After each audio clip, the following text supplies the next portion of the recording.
संजीवनी बूटी। इसी से बची थी लक्ष्मण की जान।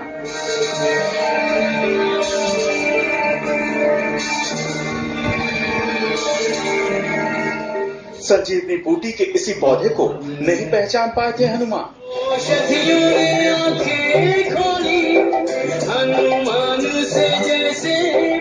लेकिन रक्षा मंत्रालय से जुड़े संगठन defence institute of high altitude research के वैज्ञानिकों ने पौधे को संजीवनी बूटी के तौर पर पहचाना है।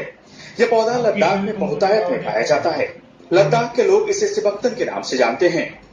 भारतीय वैज्ञानिकों ने हिमालय के इस इलाके में इस अनोखे पौधे की खोज की है। वैज्ञानिकों ने दावा किया है कि यह पौधा धरती का सबसे अद्भुत पौधा है, क्योंकि इसमें एक नहीं अनेक ऐसे औषधीय गुण मिले हैं जो अब तक किसी और पौधे में नहीं देखे गए। इस झाड़ी से दिखे पौधे के फल देखने में ऐसे ही बेहद आकर्षक लग रहे हैं। इसमें कई ऐसे गुण पाए गए हैं जिसकी वजह से इसे कलियुग की संजीवनी बूटी कहा जा रहा है। जी हाँ, इसका फल एक ऐसी औषधि के रूप में काम करता है जो हमारे रोग प्रतिरोधक क्षमता यानी इम्यून सिस्टम को रेगुलेट करता है। यानी अगर इसका इस्तेमाल किया जाए तो आदमी हमेशा सेहतमंद और निरोग रह सकता है। ऐसा नहीं है कि पहली बार इंसान ने संजीवनी बूटी की पहचान की हो।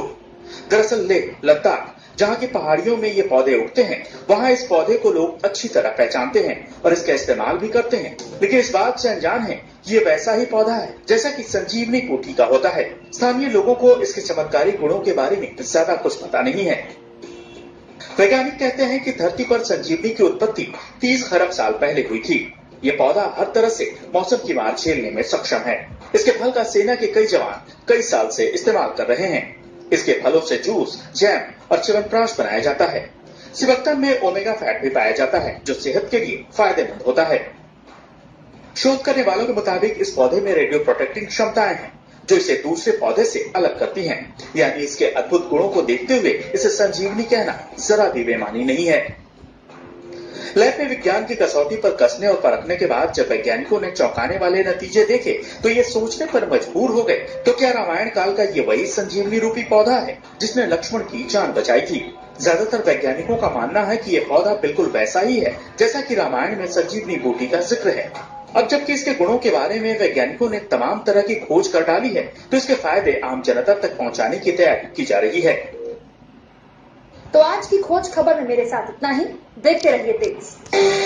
ही वाट जरी बळणाची बळ येऊ दे हिमतीला, झुंजार होनी ललकार आसमानाला,